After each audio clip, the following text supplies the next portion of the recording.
દારૂની છૂટ અપાયા બાદ ગેલમાં આવી ગયેલા ગુજરાતીઓ માટે આ સમાચાર ખાસ છે, કારણ કે સરકારી ગિફ્ટ સિટીમાં દારૂની છૂટછાટ આપ્યા બાદ હવે સત્તાવાર નિયમો જાહેર કર્યા છે.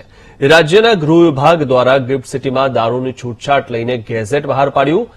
આમ ગિફ્ટ સિટીમાં દારૂના વેચાણ, દારૂ પીવા અને પરમિટને લઈને ખાસ નિયમોનો ગેઝેટમાં ઉલ્લેખ કરાયો છે.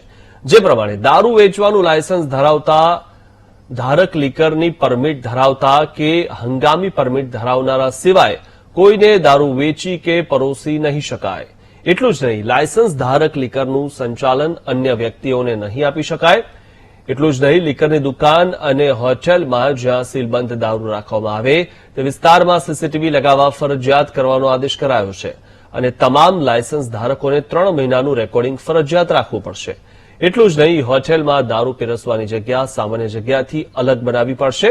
આ સાથે લાયસન્સ ધારકોએ વાઇન એન્ડ ડાઇનિંગની જગ્યાએ સિક્યુરિટી સ્ટાફ પણ રાખવો પડશે. આ સાથે ગેઝેટમાં દારૂ વેચવાનું લાયસન્સ ધરાવતા ધારકોને તમામ વ્યક્તિને પીરસાયેલા લીકરનું બિલ અને માત્રાના પુરાવાઓ રાખવા પડશે. તો લાયસન્સ ધારકોએ સરકારે નિર્ધારિત કરેલા FL1 લાયસન્સ ધારક પાસેથી જ દારૂ ખરીદી શકાશે. એટલું જ નહીં, વાઇન એન્ડ ડાઇન વિસ્તારમાં પણ દારૂની બોટલ લઈ જવા પર પ્રતિબંધ રાખવામાં આવ્યો છે. પરમિટ ધારકોને ફક્ત ગ્લાસમાં જ દારૂ અપાશે. બીજી બાજુ દારૂ પીવાની પરમિટ ધરાવનારા વ્યક્તિઓએ પોતે પીધેલા દારૂનું બિલ સંભાળીને રાખવું પડશે. પરમિટ ધારકોને પહેલી વખત 2 વર્ષની પરમિટ આપવામાં આવશે, જે બાદ દર વર્ષે પરમિટ રિન્યુ થશે, જેનો ચાર્જ ₹1000 રાખવામાં આવ્યો છે. ગિફ્ટ સિટીના તમામ કર્મચારીઓ અને કંપનીઓને પરમિટ માટે રાજ્યના નશાબંધી અને આબકારી ખાતાને અરજી સાથે વિગતો જમા કરાવવાની રહેશે.